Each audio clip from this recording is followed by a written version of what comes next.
Olá, a partir de agora vamos conhecer um pouco mais da riqueza e dos perigos que rondam o Cerrado, o segundo maior bioma do Brasil, depois da floresta amazônica. Tão grande, tão essencial, mas tão desprotegido. O Cerrado, ele está sendo destruído de forma muito rápida. A forma mais eficiente, mais inteligente de preservarmos ou de evitarmos o avanço sobre áreas preservadas do bioma Cerrado é investindo em ciência, tecnologia e inovação. Nós temos 12 mil espécies de plantas no Cerrado, caracterizado. Mas nós temos que transformar essa biodiversidade em recursos genéticos e recursos econômicos e sociais. O Em Discussão apresenta o debate realizado na Comissão de Meio Ambiente, Defesa do Consumidor e Fiscalização e Controle do Senado, uma lei exclusiva para proteger o Cerrado brasileiro. O Cerrado, ele vem sendo palco de uma rápida transformação, isso nos últimos 50 anos. E se fizermos uma comparação breve assim, com a Mata Atlântica, né, a gente tem que a Mata Atlântica demorou 500 anos para chegar a hoje a um remanescente de 7 a 8% aí do bioma. O Cerrado, em apenas 50 anos, de acordo com os dados oficiais do Ministério do Meio Ambiente, já alterou 50% da sua área. Existem alguns estudos que essa alteração ainda chega um pouco mais próximo de 60%. Mas é importante ressaltar que isso se deu num espaço de tempo muito curto. Em apenas 50 anos houve essa rápida destruição. Se continuar nesse ritmo, e até agora nada está indicando que isso vai mudar muito, em cerca de mais 40 anos a gente vai ter o que tem a Mata Atlântica hoje. E aí o que acontece no Cerrado? Você tem 10 mil espécies de plantas vasculares, não é? O Cerrado é, na realidade, uma floresta seca. A origem do Cerrado é uma floresta seca, tanto a fauna como a flora. Embora a gente tenha áreas abertas e áreas campestres, tamanduá-bandeira, emas, espécies de áreas abertas, a origem da diversidade biológica do Cerrado é de uma formação de um tipo especial de floresta seca. Então, por exemplo, um lugar aqui, 820 espécies de abelhas silvestres. Então, quando a gente mexe no Cerrado, é nisso que nós estamos mexendo. Essas duas fotos eu tirei no Parque Olhos d'Água, aqui a 1 quilômetro ou 2 quilômetros daqui dessa sala.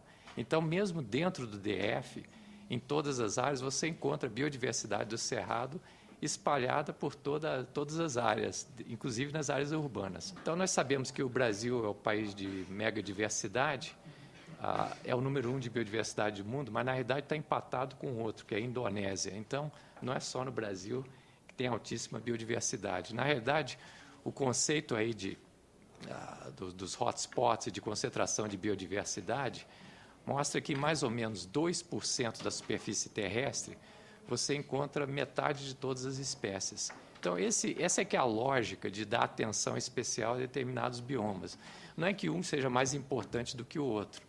Mas, por exemplo, as florestas da América do Norte e da Europa, não é? Sibéria, são dominadas por 3, 4 espécies, 5.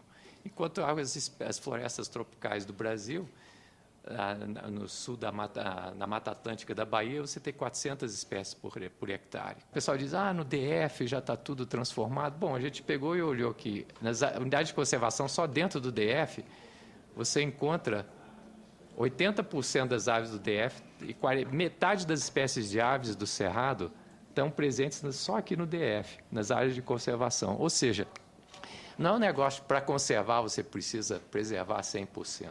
É viável fazer estratégias de conservação que sejam compatíveis com a presença humana. O Cerrado é o segundo maior bioma brasileiro, extremamente rico em biodiversidade, presença dos maiores aquíferos do país, que é o Guarani e o Urucuia, e apenas 2,6% do Cerrado é protegido em unidade de conservação federal. Isso realmente é um índice extremamente baixo. E a última unidade de conservação, proteção integral, criada no Cerrado, foi ainda por Juscelino Kubitschek. Então, o Cerrado, de fato, está abandonado do ponto de vista das unidades de conservação, principalmente federal, integral. é a savana com a mais rica biodiversidade do mundo. 5% da biodiversidade do planeta está aqui no Cerrado. E já foi dito que é um hotspot também considerado como uma área de extrema prioridade para a conservação. O Cerrado brasileiro abrange o Distrito Federal e 10 estados: Goiás, Mato Grosso do Sul, Tocantins, Maranhão, Bahia, Piauí, Minas Gerais, São Paulo e Paraná, somando aproximadamente 1.330 municípios.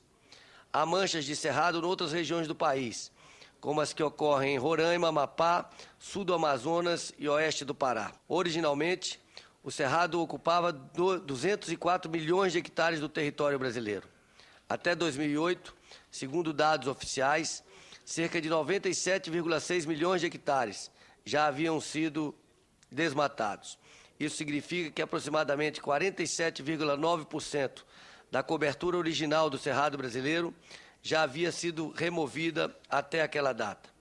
Contudo, ainda não há sistemas de monitoramento do desmatamento no Cerrado, nos moldes existentes para a floresta amazônica. E por que o Cerrado é um caso único? Juntando todos esses elementos, ele apresenta alta relevância ecológica, tanto em termos de biodiversidade como de serviços ecossistêmicos.